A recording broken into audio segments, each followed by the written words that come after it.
Hello and welcome, I'm DrHamfist, and today I'm going to be explaining the Warlock class in Heroes of Hammerwatch. This is the class that I chose to start with. I have actually cleared all the way through to New Game Plus with this class, so I've got a lot of experience with it. I'm actually going to start by showing you a fresh Warlock though. This is just a level 1 Warlock with no new skills or anything. You start with 2 abilities, and then in a second I'm going to jump into like the rest of the skill trees and show you everything else. But you start with your left click is this terrible dagger attack. It is definitely the worst thing about being a Warlock. And then your right click shoots out this little lightning ball. That, if it hits anything, will detonate on it, or if you go to the end of its range, if there was anything near it, I believe it will still arc and hit things near it when it explodes. So you don't necessarily have to hit things if you're in sort of a sweet spot distance, and then if you do hit them, you can hit them from any range. The dagger is really the catch here. I'm going to show you how annoying it is to try to kill stuff with the dagger here. That missed, right? That hit. They do explode when you hit them with the dagger. Whenever they die, they'll sort of burst and deal damage to stuff around them. So you can get like several things there. I got a few. But trying to hit anything with the dagger is terrible. If I can let's see if I can get these bats, right? All right, so let's try to get these bats, right? That hit, that missed, that one hit. Did you see how like 2 of those 4 attacks missed when they were right on the bats? It's a very big problem, whereas there's the right click, right? So the right click when you first start is awesome compared to the left click. I'm hoping I can find some boxes to just, yeah. I don't see any boxes right here, but even opening boxes with the left click on a Warlock is terrible. The one nice thing about it is if you get right on top of stuff, you can jam damage into multiple enemies with the same like left click, but like this is just not, it's not a good primary attack, right? So what happens later when you, and I'm just like getting away from all these guys, what happens later when you actually get some skill points, right? Alright, so we're no longer being chased by a horde of enemies, what a relief. Now let's actually look at the skill tree, right?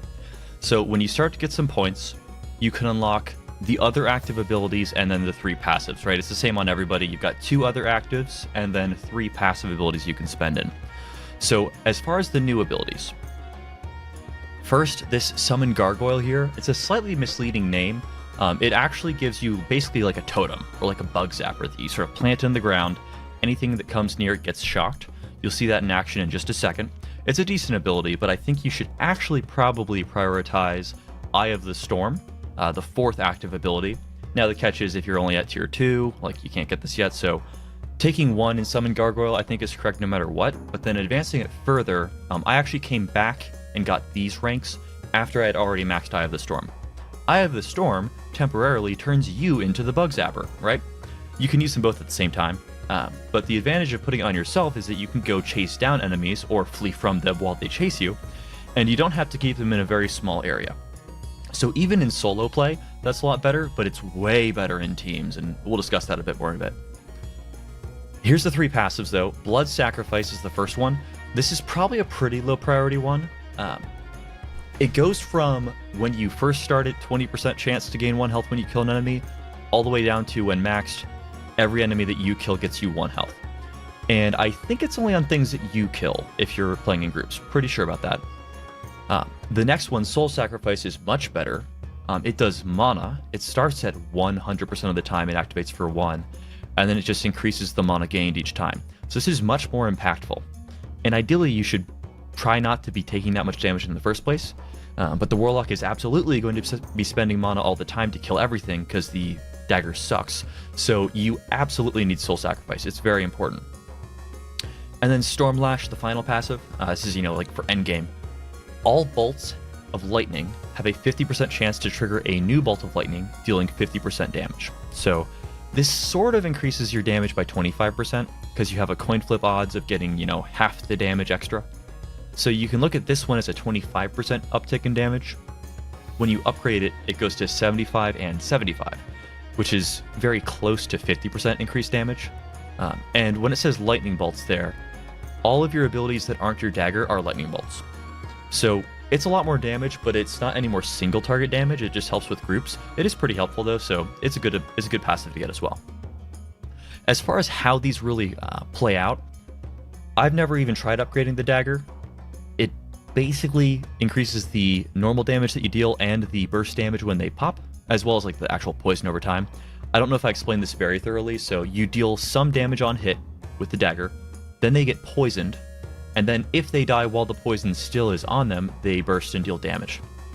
The poison lasts for 2.5 seconds at tier 1, and still for 2.5 seconds at tier 5. So you have the same window of time to make it work, so it's not even that easy to do, and you have to be right in their face, because that dagger has no range. So I'm not a fan of this one, I would skip it. As far as the lightning bolt, it actually becomes a lot better into large packs of enemies when you upgrade it, because it goes from 5 targets at the first rank of upgrade down to 9, or up to 9 I should say. It can deal damage to the same person repeatedly, but I think it gives like halved each time it does so it doesn't really do much damage at all to one person, compared to the amount of damage it can do in a pack, right? And then the other two abilities here, these are how you actually kill a single target enemy. If you're trying to kill the boss, you really get most of your damage out of the Gargoyle or Eye of the Storm. And for both of these abilities, it's going to increase the duration. So Gargoyle, at the first ability, or the first level of it, has 6-second duration. That goes all the way up to 12. It doubles. And that's very impactful. You can have more than one of these up at once. 12 seconds, I think, is enough to have like 3 of them up briefly. It doesn't list the cooldowns here, which is a little bit annoying. It'd be nice to see that. But at 12 seconds, you can have several different totems up. And then for Eye of the Storm, it goes from 7 seconds at the first rank to 11. Which is actually longer than the cooldown. I think the cooldown is 10 seconds, but you can't have 2 of this up at once. You actually just can't recast it until it ends. And that's actually a little bit annoying, because there's this 1 second gap at the end of it where it looks like it's ready, but you can't get it to activate. But both of those are very good upgrades because they do more damage, but also because they last longer. Which, they do cost more mana. They become slightly more mana efficient, but just barely. As far as like the uptime percentage, like you spend 100 to get 7 seconds versus you spend 150 to get 11 seconds. That's almost on par. It almost goes mana even for the seconds of uptime, but what you're really profiting is the damage. You are getting a lot more damage per mana spent when you upgrade these. And let's go see what those look like. Alright, so now we're back in the dungeon. This time I'm playing on New Game Plus, and I'm on that, level 25 Warlock with a ton of skills. So first thing, I'm going to show you the, oh, well, they're already on us. So here, I'm just going to drop this down. That's the totem, right? That is Summon Gargoyle, the second active ability, the first one that you have to unlock. You drop a Bug Zapper. If you drag things into it, they'll go get Bug Zapped. You put it in a place, and then if you can get the enemies to walk there, that's great. And if you can line of sight enemies, even ranged enemies will chase you. Melee ones always will. The ranged guys, you can only get them to walk into it if you're behind cover, right? And here's the big catch with this ability. If you're playing by yourself, it's very easy to get enemies to follow you because they all follow only you, and then you can just lead them wherever you want to go. If you're playing in a group, you're going to get some different mileage on this, right?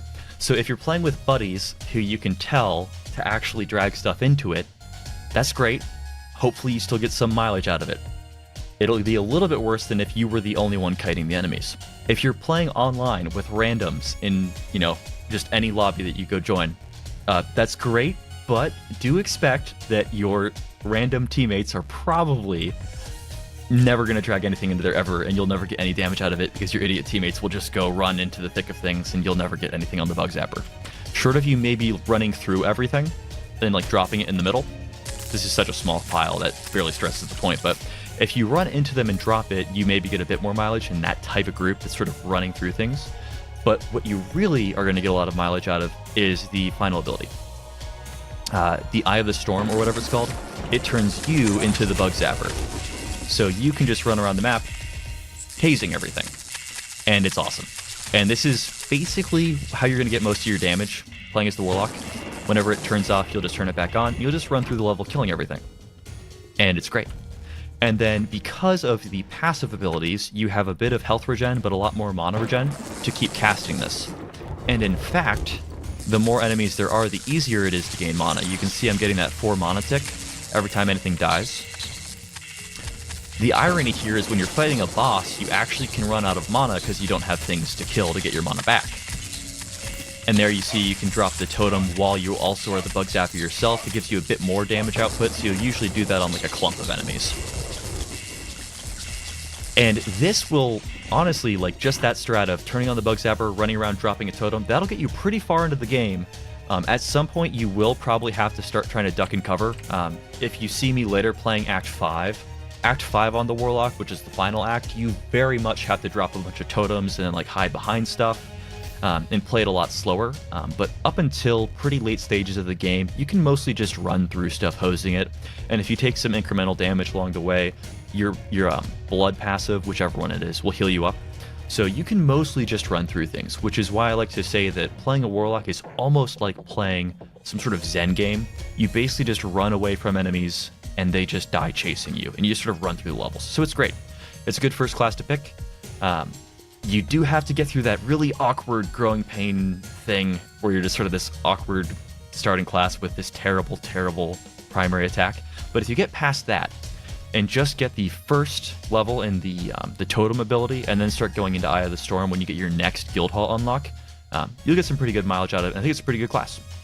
And the other guides for the other classes will be coming soon, as well as just some normal gameplay, and also some general guides, because like, you know, town upgrades and like how should you prioritize class upgrades and alts and everything like that. So more content coming soon. Thanks for watching. See you around.